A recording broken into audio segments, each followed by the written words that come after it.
Ivan একটা দুষ্টু হাসি দিয়ে বলল, এবার তো আমার লজ্জা করছে। আমার বিয়ে করা বউকে বিয়ের এত বছর পরও ভার্জিন রেখেছি।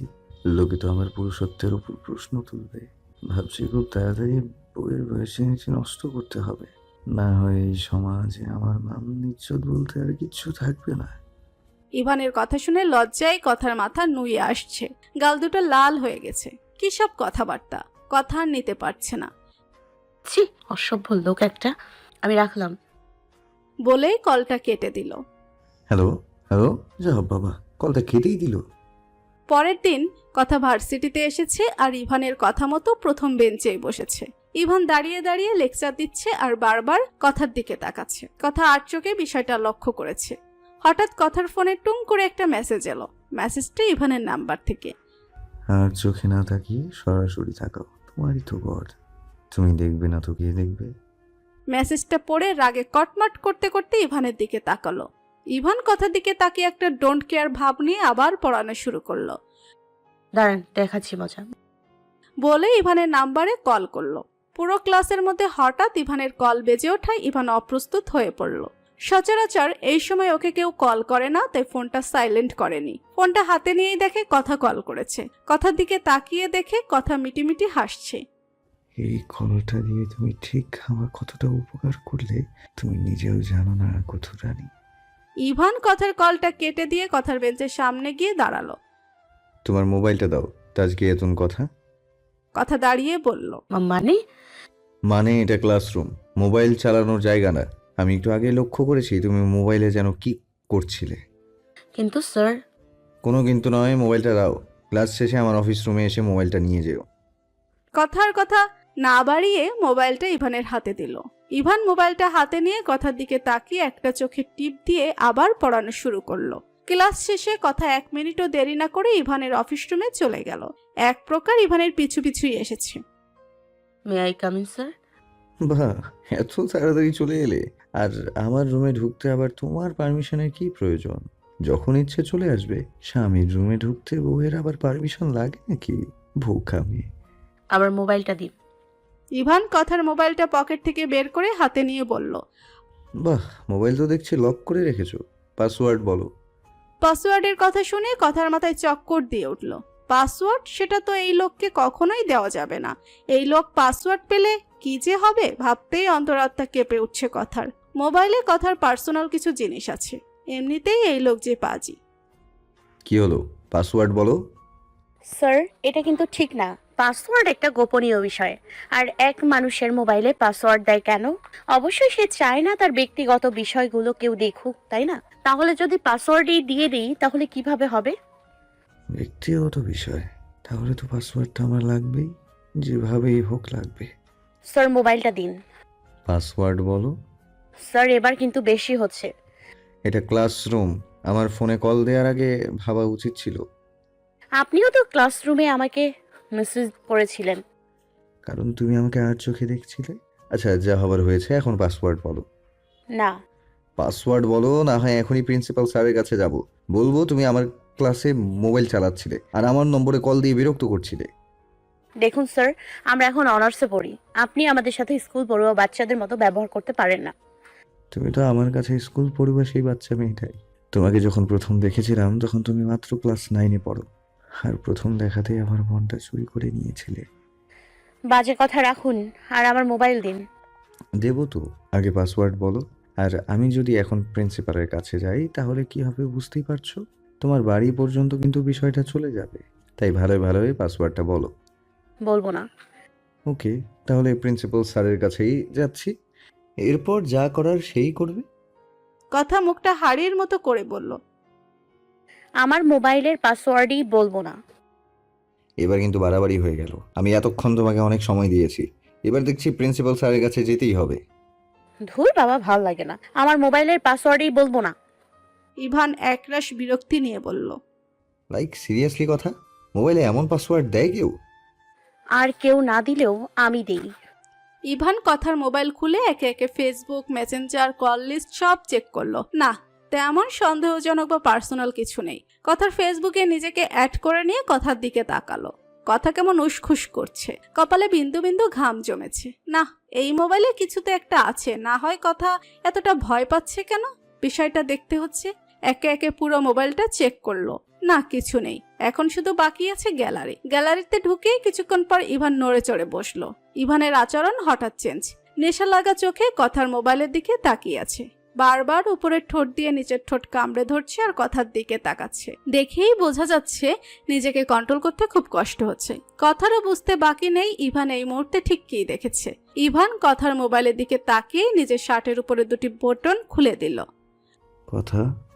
কথা নিচের দিকে তাকিয়ে বলল, আমি নিজেকে কন্ট্রোল করতে পারছি না, হয় আমার কাছে এসো, না হয় প্লিজ কিল মি। কথা ইভানের কথা শুনে কথা চট করে মাথা তুলে ইভানের দিকে তাকালো। ইভান কেমন একটা ঘোর লাগা চোখে কথার দিকে তাকিয়ে আছে। ইভানের চোখের দিকে তাকিয়ে থাকার সাধ্য আজ কথার নেই। আজ ইভানের চোখে অন্যরকম একটা নেশা আছে, যে নেশা মিনিটেই কথাকেও কাবু করতে সক্ষম। ইভান কথার মোবাইলটা টেবিলের উপর রেখে উঠে দাঁড়িয়ে কথার দিকে এগোতে শুরু করলো। এই সুযোগের সদ্ব্যবহার কিভাবে করতে হয় কথার সেটা ভালোভাবেই জানা আছে। কথা টেবিলের উপর থেকে নিজের মোবাইলটা নিয়ে এক দৌড়ে ইভানের অফিস রুম থেকে বেরিয়ে গেল। না, আজ আর ক্লাস করা যাবে না। একবার ইভানের কবল থেকে বেঁচে ফিরেছে, আর একবার ইভানের হাতে পড়লে বাঁচার আর কোনো সম্ভাবনা নেই। কথা দ্রুত একটা রিক্সা নিয়ে বাড়ি চলে গেল।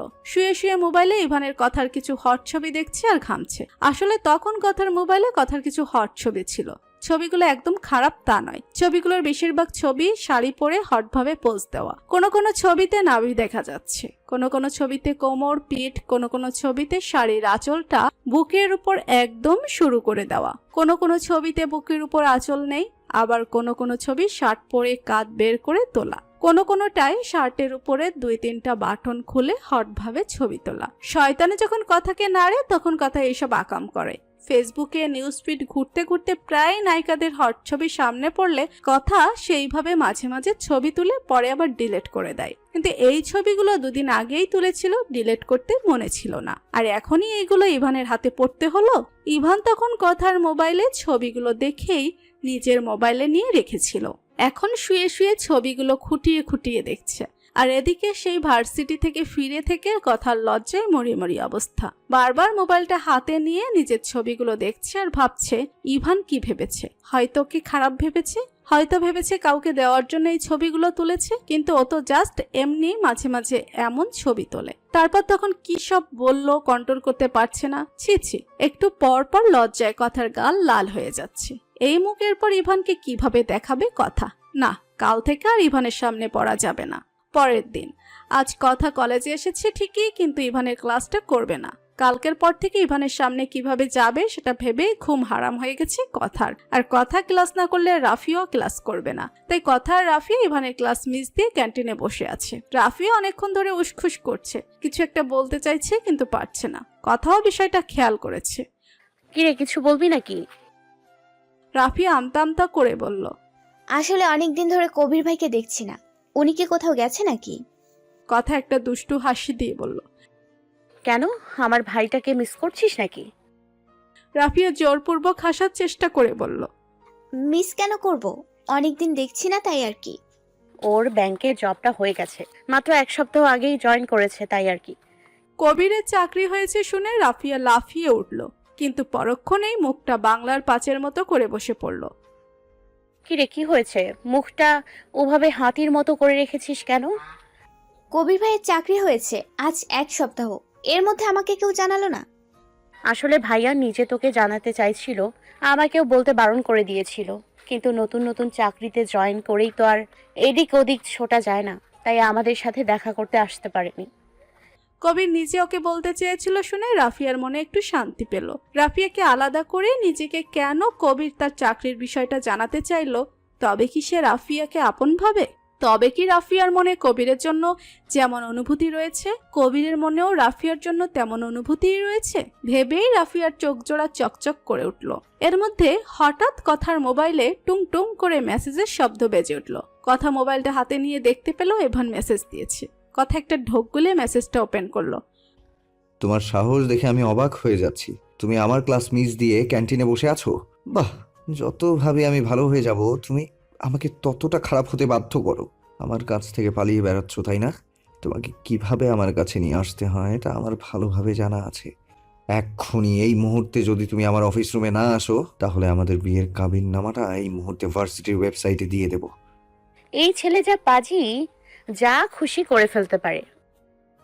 কথা হাতের ব্যাগটা কাঁধে ঝুলিয়ে হন্তদন্ত হয়ে ইভানের অফিস রুমে ছুটল আর রাফিয়াকে বলল ক্লাসে যেতে ও এখনই আসছে। হন্তদন্ত হয়ে ইভানের রুমে ঢুকেই বলল, আপনার সমস্যাটা কি? কি চাই আপনার? ইভান চেয়ারে বসেছিল। কথাকে দেখে উঠে এসে দরজাটা লক করে দিয়ে সোফায় বসে কথাকে এক টান দিয়ে নিজের কোলের উপর বসিয়ে দিল। আকস্মিক ঘটনায় কথা হকচকিয়ে উঠল।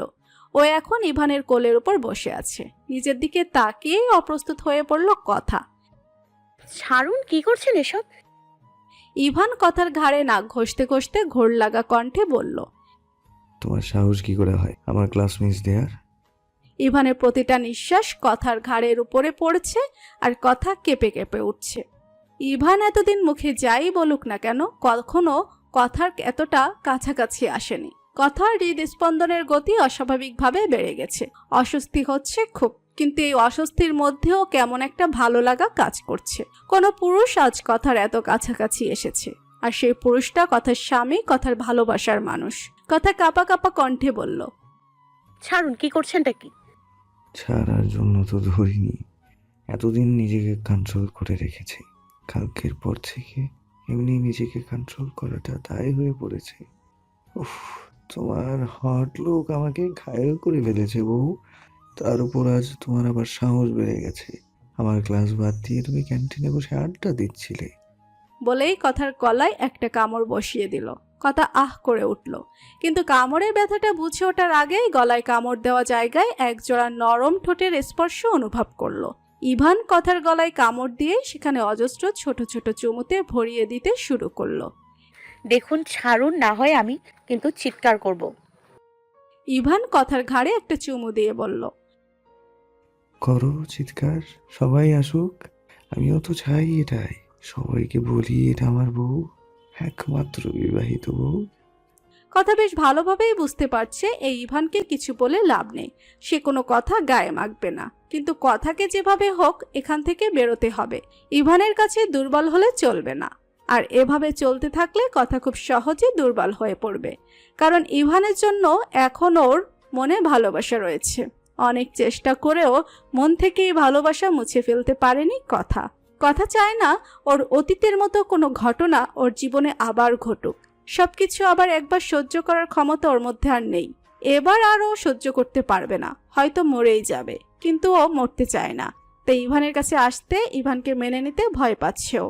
কথার চিন্তা ভাবনার মধ্যে হঠাৎ ইভানের ফোনটা বেজে উঠল। ইভান বিরক্তি ভরা মুখ নিয়ে একবার ফোনটার দিকে তাকিয়ে আর একবার কথার দিকে তাকিয়ে উঠে গেল। ইভানের ফোন আসায় কথা যেন হাঁপ ছেড়ে বাঁচল। ইভানের ফোনে কথা বলার সুযোগটাই নিয়েছে কথা। ও আস্তে উঠে আস্তে করে দরজাটা খুলে পালিয়ে গেল। ইভান ফোন রেখে পিছন ঘুরে তাকিয়ে দেখে কথা নেই। ইভানের মুখে আবার একরাশ বিরক্তি ফুটে উঠল। এই মেয়েটা সব সময় এভাবে পালিয়ে যায়। কোথায় আর পালিয়ে যাবে কচুরানি? যেখানেই যাও না কেন ফিরতে তো এই আমার কাছেই হবে। যতই ঘুরি উড়াও রাতে, লাটাই তো আমারই হাতে। ভার্সিটি থেকে ট্যুরে যাওয়া হবে রাঙামাটি। ইভানের এই ট্যুরে ফুরে যাওয়ার কোনো ইচ্ছে ছিল না, কিন্তু যেই শুনেছে কথা যাবে তৎক্ষণাৎ তার ট্যুরেও যাওয়ার প্রবল ইচ্ছা জেগেছে। কথারও যাওয়ার কোনো ইচ্ছে ছিল না, কিন্তু এই রাফিয়াটা নাছোড়বান্দা, সে জিদ ধরে বসে আছে কথারও যেতে হবে। রাফিয়ার জিদের কাছে হার মেনে শেষ পর্যন্ত কথাও ট্যুরে যেতে রাজি হয়েছে। আজ সবাই মিলে ট্যুরে যাবে, কিন্তু সমস্যাটা হলো ইভান কিভাবে কথার পাশে বসবে। ইভান যেহেতু প্রফেসর, সেহেতু ওকে অন্য প্রফেসরদের মধ্যেই বসতে হবে। স্টুডেন্টদের মধ্যে কিভাবে বসবে? কাল সারা রাত না ঘুমিয়ে এই চিন্তায় বিভোর ছিল। এর জন্য সকালে সবার দেরিতেও এসেছে। হয়তো দেরিতে এলে আগে থেকে সবাই বসে পড়বে, তারপর জায়গা না থাকায় ওই স্টুডেন্টদের মধ্যে বসতে পারবে। কিন্তু ইভানের এত চিন্তা ভাবনে এক বালতি পানি ঢেলে দিল শিলা ম্যাম। সে ইভানের জন্য সিট রেখে দিয়েছে। ইভানের সিট থেকে অনেকটা দূরে কথা বসেছে। ইভানের সিট একদম সামনে আর কথার সিট প্রায় পিছনের দিকে। ইভান অসহায়ের মতো কতক্ষণ কথার দিকে তাকাচ্ছে, কতক্ষণ নিজের সিটের দিকে। অতঃপর পিছন থেকে অন্য একজন প্রফেসর তাড়া দেওয়ায় ইভান শিলা ম্যামের পাশেই বসে পড়ল। ইভানকে শিলা ম্যামের পাশে বসতে দেখে কথা অগ্নিচক্ষু নিয়ে ইভানের দিকে তাকালো, কিন্তু ইভান সামনের দিকে তাকিয়ে আছে। ইভান যদি একবার পেছনের দিকে তাকাতো তাহলে হয়তো আজ দেখতে পেত তাকে অন্য মেয়ের সাথে দেখে এদিকে একজন জ্বলে পুড়ে ছারখার হয়ে যাচ্ছে। কিন্তু আফসোস, ইভান দেখলো না। এর মধ্যে স্টুডেন্টদের মধ্যেও কানা ঘুষা শুরু হয়ে গেছে শিলা ম্যামের সাথে ইভান স্যারের কিছু আছে কিনা হয়। শিলা ম্যাম কেন ইভান স্যারের জন্য জায়গা রাখলো, আর ইভান স্যারও কেনই বা এসে আবার সেখানেই বসলো। আবার কেউ কেউ বলছে ইভান স্যারের মতো একজন রাক্ষস খারুশের সাথে শিলা ম্যামের কিছুই থাকতে পারে না। ওটা তো শিলা ম্যাম ওনার পিছনে ঘুরঘুর করে, কিন্তু উনি পাত্তা দেয় না। আবার কেউ কেউ বলছে উনি যা বদমেজাজি, ওনার বউ ওনার সাথে একদিনও টিকবে না। অবশ্য ওনার কপালে কোনো মেয়ে আছে কি না তাই সন্দেহ হয়। এইসব আলোচনা শুনে গা পিত্তি জ্বলে যাচ্ছে কথার, কিন্তু কিছু বলতেও পারছে না। হঠাৎ দীপ কথার ক্লাসমেট এসে কথাকে বলল,